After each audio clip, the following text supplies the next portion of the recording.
Hello, welcome back. It is March 13th, 2017, and it's pretty cold outside. It's even though it's March, we had a couple inches of snow this morning. So I'm working in the basement today, working on some electrical. I think the last time we talked about electrical, I discovered I had some aluminum clad or copper clad aluminum wire that I bought off eBay.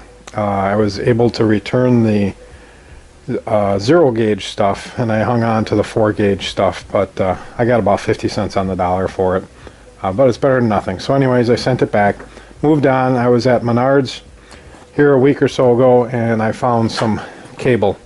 I found some used cable. Now this is house wire. I think they call it THN or THNN. So it's really not designed for automotive use, but I have no reason to believe it won't work just fine. Anyways, I bought some 4 gauge remnant, 25 feet, and saved a few bucks. And then I need 0 gauge, but from the engine battery back to the house batteries, I want to use some really heavy wire to just minimize the voltage drop and let my house batteries charge as fast as possible when the alternator and generator up front in the engine's running.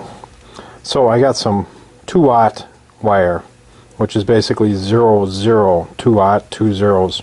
And I got 30 feet of it, which should get me from the battery up under the hood back to the battery quite a ways back towards the back of the RV.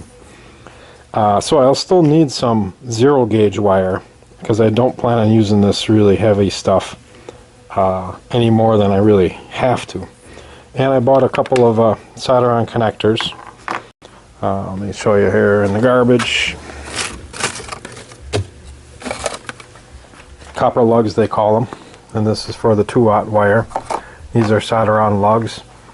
And I just finished soldering one on here, and I think it worked out all right. It's still pretty hot.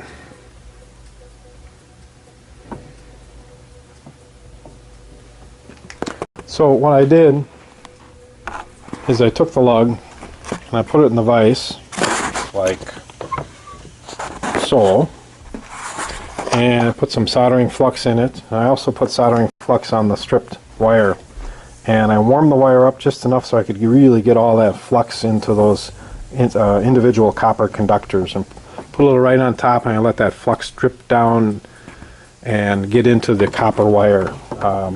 Well, not into it, but the area I was going to solder.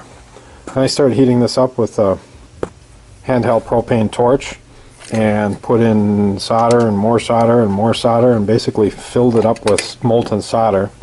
And then I took the wire and put it down into the molten solder. Now as soon as it touched that molten solder, of course it was like a huge heat sink, and the solder for the most part just got solid.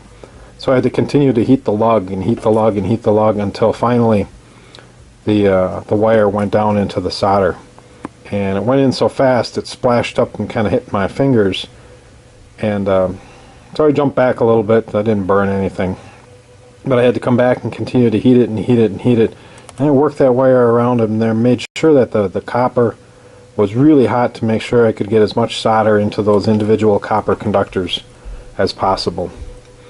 And when I was satisfied with it, I took the torch off, and like I said, it's still hot. So that's how I did that. And I did a smaller one the other night too with the 4 gauge cable. And you can see here it's pretty good.